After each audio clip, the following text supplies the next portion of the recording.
Welcome to the Spark by Hollywood podcast. This podcast is all about shining the unique spark beyond the typical and traditional Hollywood love. I'm super excited about today's episode as we delve even deeper into the paradigm of Hollywood culture of love, relationships, and women empowerment. Today we are joined by an amazing woman, Mrs. Chana Weisberg. Chana is the editor of thejewishwoman.org. She lectures internationally on issues relating to women, relationships, meaning, and self-esteem. And she's also the author of 6 books. Her latest book, Shabbat Delights, is a 2-volume series on the weekly Torah portion. Welcome, Chana, to the Spark by Hollywood podcast. Hi, thank you. So nice to be here. Thank you, Devorah. So, as you know, Chana, we're all familiar with the Hollywood culture, right? Society watches their movies, we follow their shows, we become quite obsessed with the daily lives of the actors and celebrities as well. And the media also loves to give us a constant paparazzi lens into their lives, into their relationships, and their family dynamics. And because these celebrities are in the limelight, we often follow them, we may emulate them, thinking all the while that their model of love and relationships and fame will create our very own Hollywood-type dream of love in our own lives. But the question is, what are they truly exemplifying? What messages are they broadcasting? Do their dreamlike relationships even last? And really, why is society still looking for meaning when it comes to love, when it comes to relationships, when it comes to women empowerment? And Chana, I feel that the term women empowerment or empowerment is in general is pretty subjective, and it could be interpreted in different ways. It could be interpreted by Hollywood. It could be interpreted by Judaism. It can be interpreted by any individual. Now, Hollywood likes to use the word empowerment, or specifically women empowerment, in relation to having power in abortion rights, women having the say over their bodies, having the say how they dress, right? They get to choose whether to be provocatively dressed or not. And then the men, they have to stay put. They have to know their place. They can't and shouldn't advance on their feelings, because if they do, they're going to become part of the legendary Me Too movement and be called out for mistreating women. So it's interesting because one of my listeners wrote to me after one of my episodes and said she had asked a relative of hers who dresses pretty minimally. She said, "Why do you dress like this?" Because she's pretty conservative herself. And her relative answered, "Because it's empowering to me." And without explaining it, without understanding why, that was just an answer hung in the air. Dressing a certain way, minimally, and showing most of her body was empowering to her. And I'd love to get your perspective, Chana, on what empowerment means in Judaism, and particularly what it means for a Jewish woman. It's a great question, Devorah. I think empowerment in general, and I think really that the Jewish concept of tzniut, which is modesty, is not really about covering up or uncovering. I think it's more about, obviously there's parameters that we cover and don't cover, but I think it's more about a certain confidence in who you are. So, I look at it as a certain innerness, and an innerness in terms of not that you don't want to be out there or you don't want to be in the world, but that you're not relying on the world to define who you are. Correct. You're not relying on outside perspective to show who you are. So in that example that you said about that woman who feels empowered by dressing minimally, it sounds like she's saying that by dressing minimally, she's getting a certain kind of attention or a certain kind of recognition or a certain affirmation of who she is from others that gives her this feeling of empowerment. But the thing about empowerment is if we don't find, it's like kind of like an addiction, when you want to have that cookie, you just desire that cookie or that bag of chocolate chips or chips that you just want. And then you start eating it and you're not satisfied because that wasn't really what you were like looking for. What you were really looking for sometimes is an emotional need, sometimes a Yes. spiritual need. Yes. There's this emptiness, and you're filling that void with something that isn't meant to fill it. So when we look for affirmations from others or recognition from others, or our sense of self is defined by others, I think that's when we totally lose our empowerment. Empowerment means knowing that we are a soul created by God, that we have infinite value, that only I can achieve the things that I need to achieve. That really is true empowerment, that I am a unique individual, that no other person in the world is like me and can do what I can do. And God is waiting for me to do what I need to be doing. And that's why every single day he's recreating me and bringing me down to this world, again alive, to do what only the mission that I can achieve is. And when we think about that and meditate on that, that is really true empowerment. That means that I'm really empowered to do something that only I can do. And therefore, I don't need to look around and be like anybody else. And I don't need the affirmation of other people, because really the more you get the affirmation of others, the more you want it. Absolutely. And the less you listen to your own inner voice to tell you really what you are and what you need to be. So, that's how I would really define empowerment, is realizing that we each have man, woman, child, whoever it is, Jew, non-Jew, wherever you are, whatever country you're in, whatever person you are, realizing really that you have a unique mission to fulfill in this world. Yes. And realizing the qualities that you have, that you are infinitely capable of doing and achieving your goals, and that no one can do it the way that you can do it. And that doesn't mean you have to be perfect. It doesn't mean that you have to strive for this perfection, that you do have to strive to be the best you that you can be, and not comparing yourself to other people. And I think in our day and age, we're so used to comparing ourselves to others, to the society version, to the Hollywood version, to the Instagram version, to whatever it is. And we all fall prey to that. We all start comparing ourselves and feeling insignificant about our own selves. And it's in the realization of who we are that we can really feel that greatest empowerment. Absolutely. And I love this tangent that you focused on right now, because like you said, true empowerment is really looking within, is really going within and knowing your true power. And contrary to what Hollywood and pop culture likes to tell us, is they like to create definitions of what empowerment is, of what it means to be a strong woman, how she stands up for herself, how she stands up for her rights. And like you said, if she doesn't fall within that definitive explanation of what they give, then they're not living up to what a woman is, or what you're supposed to be, or what you're supposed to do. Am I living up to the standards of this celebrity? Or if it's Instagram, am I living up to this other person's standards? But the beauty of going within is that you're going to a place that no one else can ever reach. You're going exactly. Right? It's interesting, because if you look at the feminist movement, how it started, like at the beginning with Betty Friedan with her book, The Feminine Mystique. Yes. So, women were feeling this emptiness. They were supposed to be these women in the suburbs, cleaning and polishing their wood floors, waiting for their husband, having this beautiful home.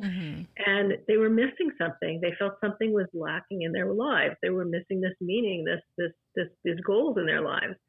So the feminist movement gave us something, supposedly, but maybe it forgot about our spiritual emptiness that we were feeling. That was the hole that was really what we were feeling. But we filled it with something. But if you look at the waves of feminism from the beginning, from the 60s until today, it has had so many different definitions of what a true woman, a empowered woman, or a feminist woman is all about. But really, you can't give any of these static definitions, because each of us is at a different stage in life, is at a different personality, different characteristics, different things that each of us need.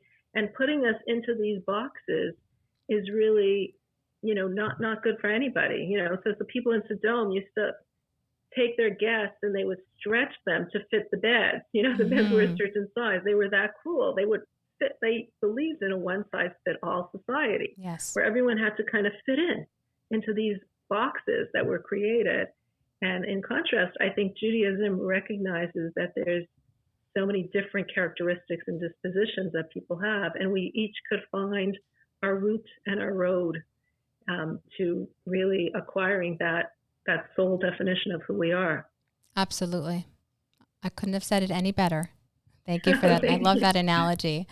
I want to take you to one of the episodes that I put out a number of weeks ago called "Did She End Up Aborting Her Baby?" Because as we know, the fiery debate of abortions are called out on many platforms. And one of the platforms that is called out on is Whoopi Goldberg's show, The View. And she's very animated, and they talk about it a lot, and they bring out, like you said, this measuring stick of this is who you are as a woman. Stand out, stand up for your rights, and be a woman. Don't let anyone dictate to you what should be done to your body. And instead of entering the debate table, I peel back the layers of how we got there to begin with.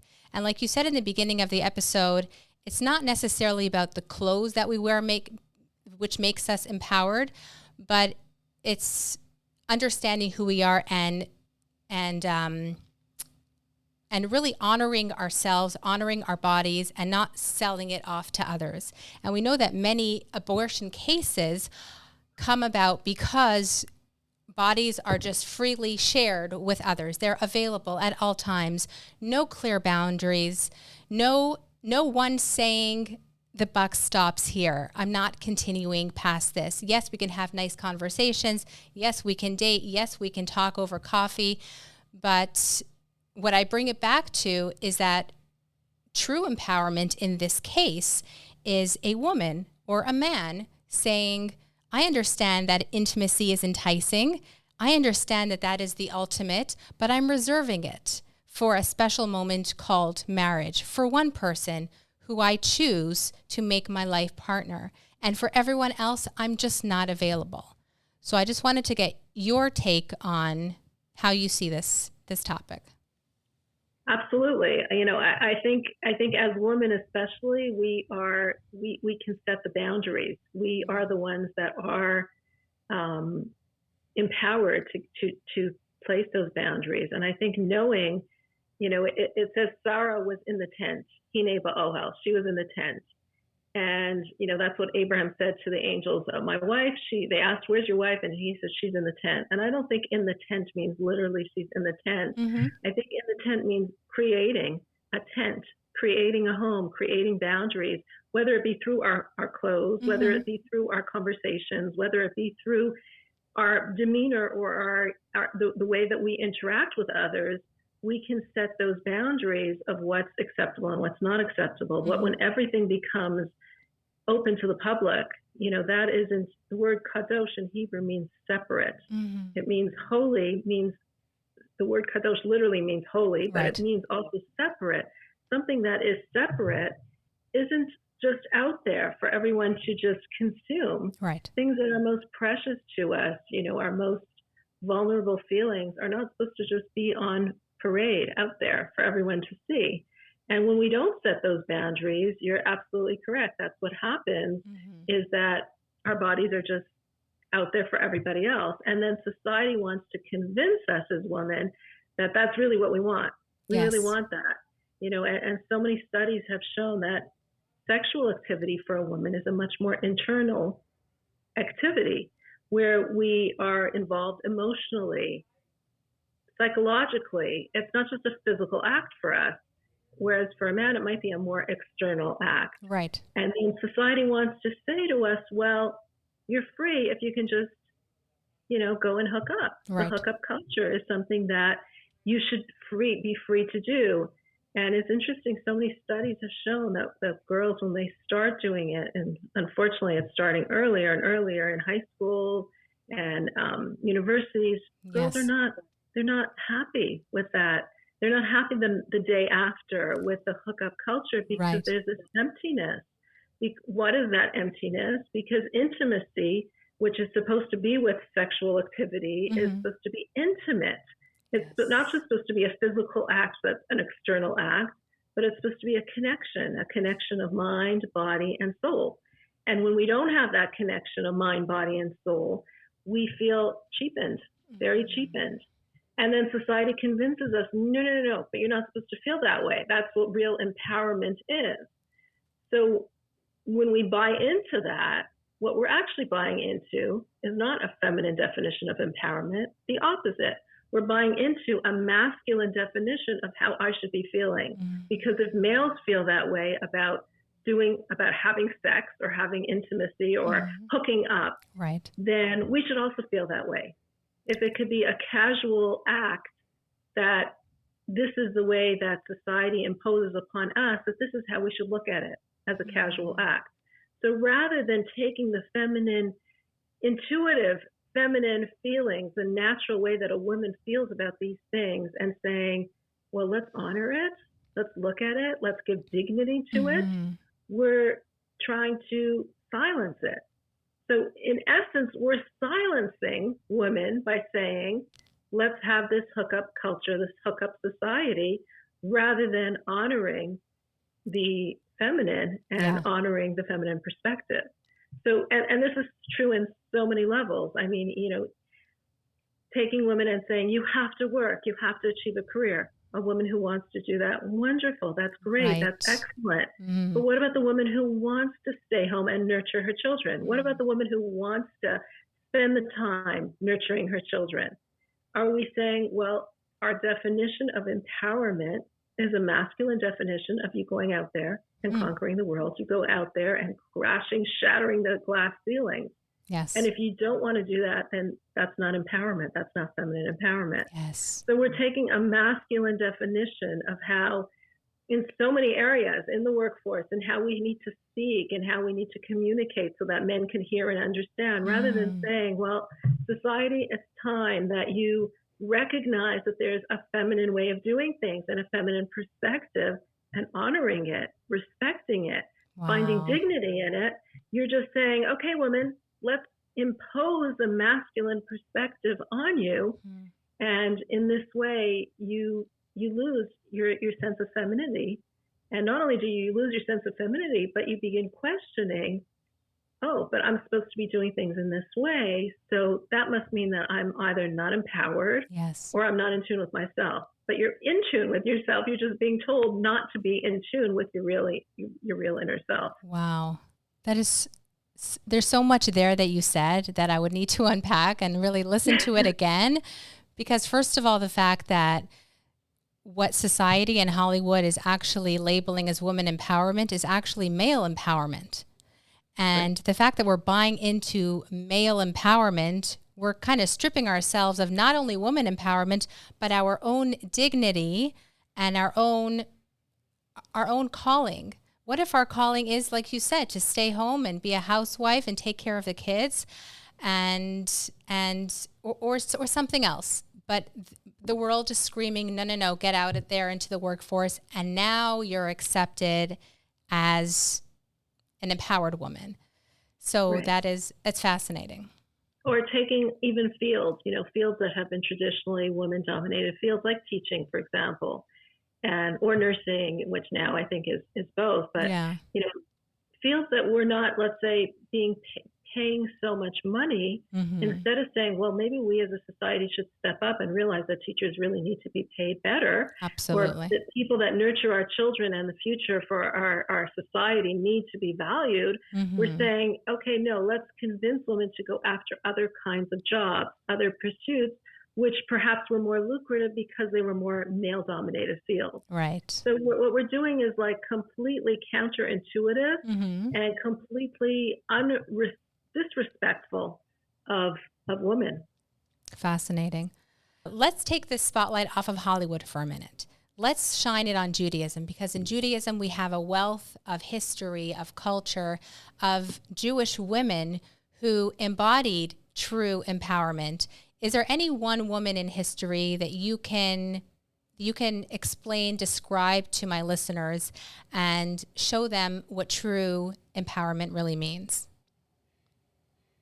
It's a great question. So, when I look at, there's so many. I mean, I wrote a book that was called Crown of Creation, and then later republished as Tending the Garden, which is about tending the garden of God. Our world is God's garden. And it's full of women, examples of female empowerment, women who we don't really hear so much about, or we weren't hearing so much about, but really are the ones that are setting the stage and controlling the events that are happening in their own way. Yes. So I think when you look at biblical women in general, there are so many of them, starting from Sarah, Abraham's wife, the mother of our nation. You see her working hand in hand. It was a husband and wife team that was on a mission to change the world. They were trying to introduce morality to the world. They were trying to introduce godliness to the world, a world that was serving that was a paganistic world. They were trying to teach them. They were successful at teaching them a whole monotheistic perspective that was very different than the norms of the time. Yes. They taught kindness. They taught humanity. They taught the meaning of life. They taught the sanctity of life. This was a couple that was very much on a mission, and you see them working hand in hand. And not only hand in hand, but when there was an argument, it says God himself intervened and told Abraham, listen to Sarah. Whatever Sarah tells you, listen to her, because her level of prophecy, her vision is more encompassing than yours. Her understanding is more, while you're being constrained by your natural characteristics, her vision is broader. And so listen to her. And I think that and immediately he listens. And I feel that was a very powerful example. Yeah. It's powerful in the sense because you don't see the conflict. It seems like, Abraham is doing his thing, Sarah's doing her thing. They're both working as a couple, bringing in their unique perspectives, their unique characteristics and attributes in their own way, and they're both respecting what each other does. Yes. And yet, when it came to this disagreement, Abraham listens to her and recognizes her superiority. And that's why he actually called her Sarai, my princess, my superior. He was the one that gave her that name, that she is superior to him in her connection to a godly understanding of how things should evolve. So that is definitely, in general, we say that the patriarchs and the matriarchs had a different sense of reality. They lived in a different time period. They had kind of a taste of the world to come. Yes. Which, if we look at that, the world to come is a time when the feminine, and we're seeing that. I think what we're seeing right now in us trying to identify the feminine voice, and in so many, over the last many decades, I wouldn't even say centuries, but in the last many decades, so much has evolved in terms of the feminine voice. And why has this happened? We're seeing this feminine emergence because in the time of the redemption, the feminine voice is going to supersede the voice of the masculine, in the sense that we'll have this feminine perspective will be much more real and felt in our world. Yes.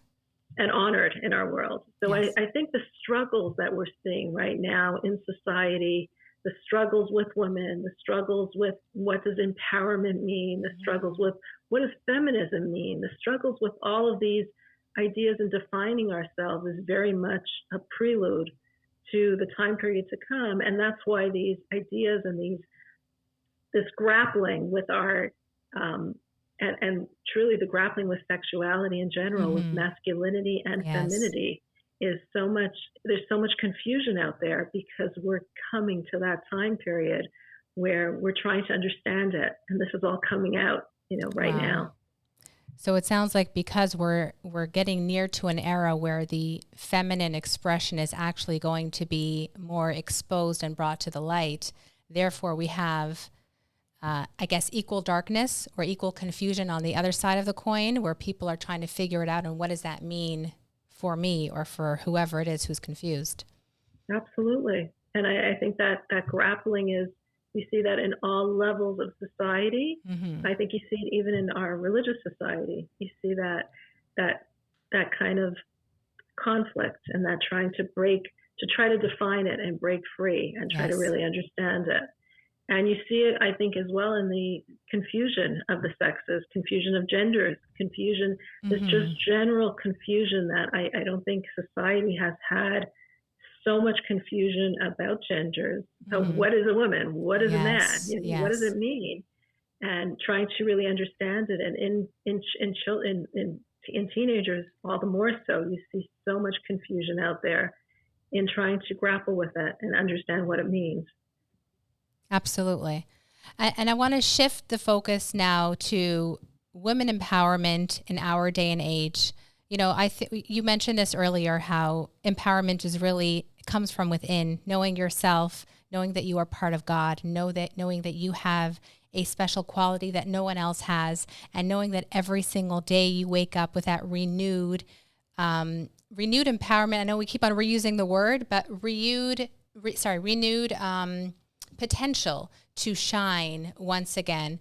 And to be honest, when I think of someone who has empowerment, I think of someone who has beauty inside and out. And I followed your works for many, many years. And sorry to give you a little compliment, but I do think of you as that person, beautiful inside and out. And they do say it takes one to know one. Do you have a story that you can share with my audience of someone in this day and age who has shone in their special way, who has come out as a rose amongst the thorns and really shone where no one else would have seen, and really personified the sense of women empowerment? Okay, that's a really hard one, and I'll tell you why. See, I'm the type of person that doesn't like to look at things in a box.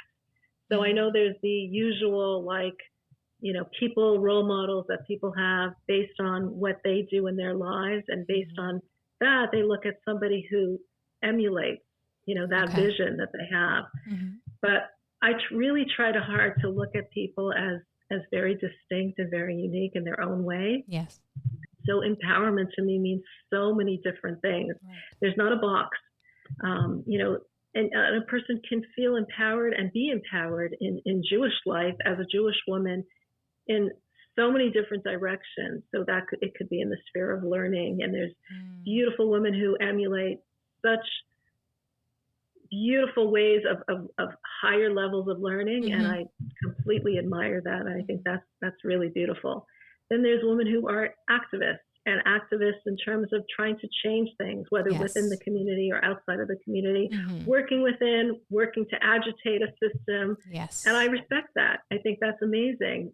I might not do things in the same way, but that's okay. We're all different.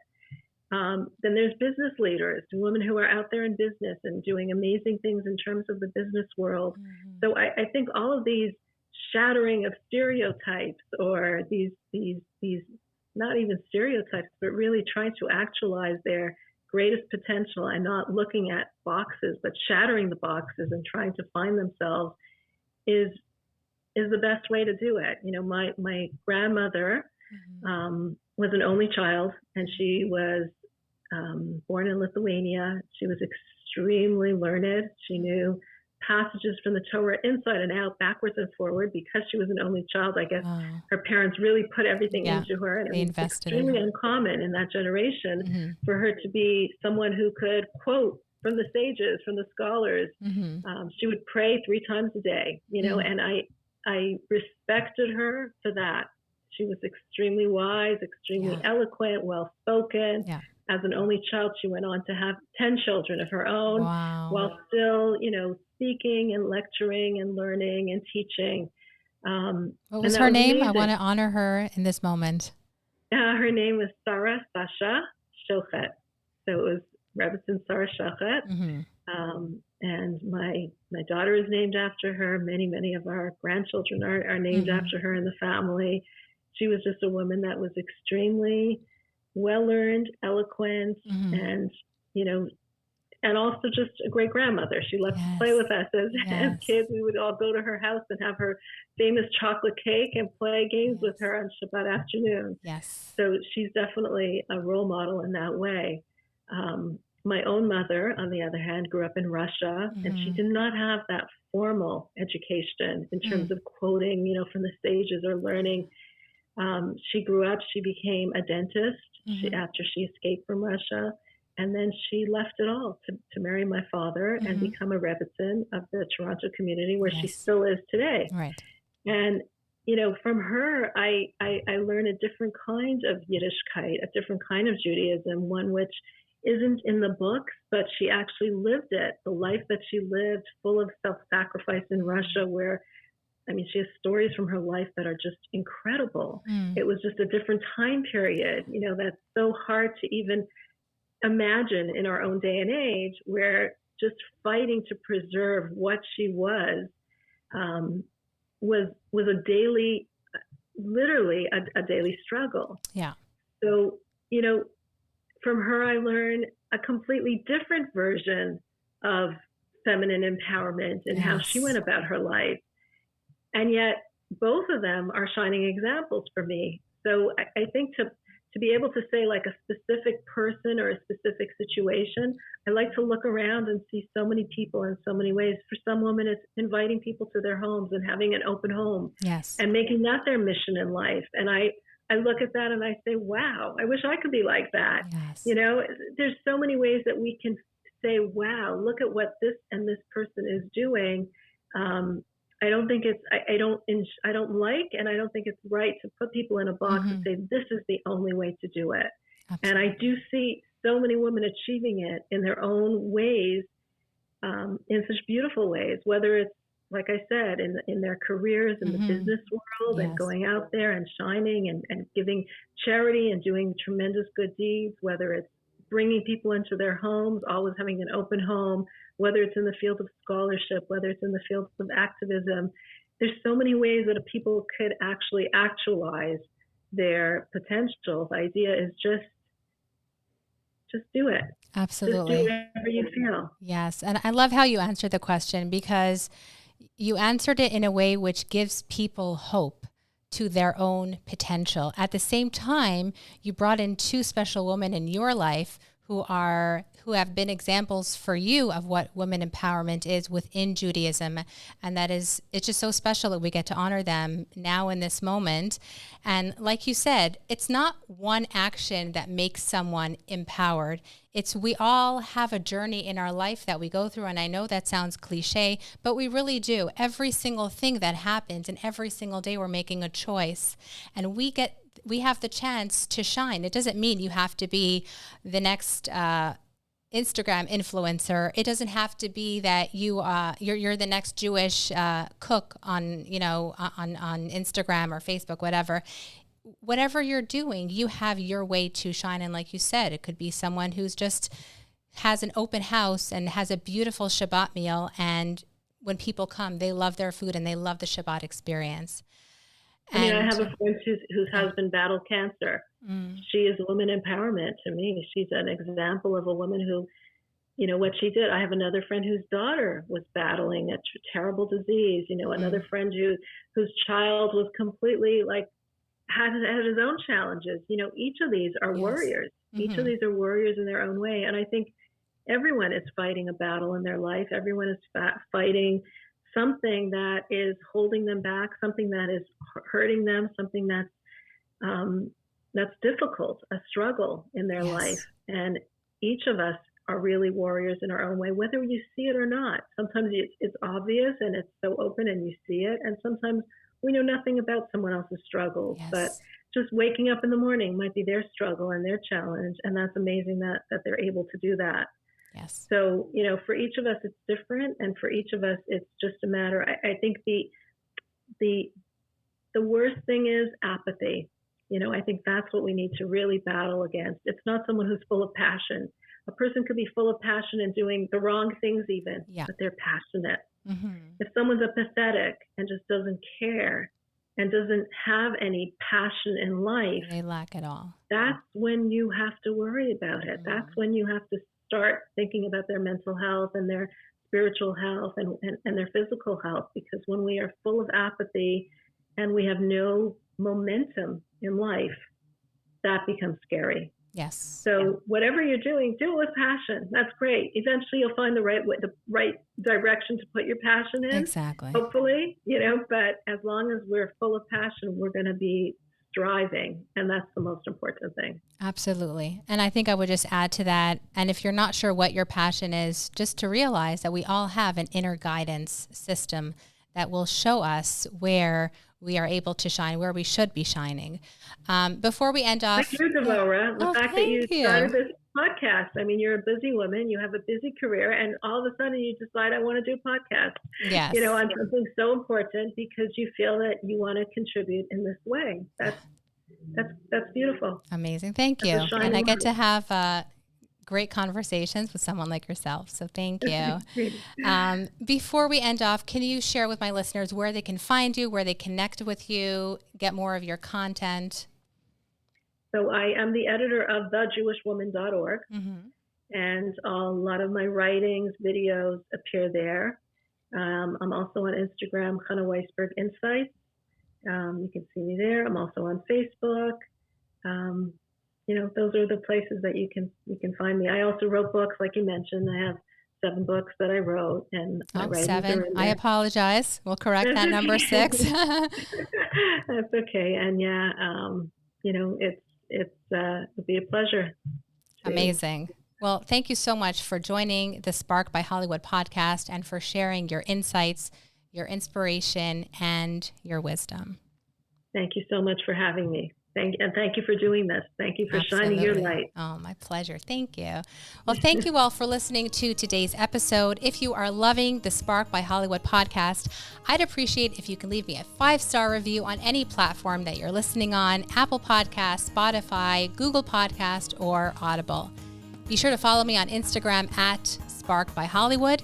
That's where the conversations continue and where I give you extra content on all my episodes. And finally, I'd love to hear from you. Send me your feedback, your comments, your questions, and your aha moments to info@sparkbyhollywood.com. And remember, in a world where we are all enamored by the spark of Hollywood and its celebrities, always remember that your own spark, your own unique spark that you carry within you, that makes you the gift that the world needs to shine that much brighter. I'll catch you in the next episode.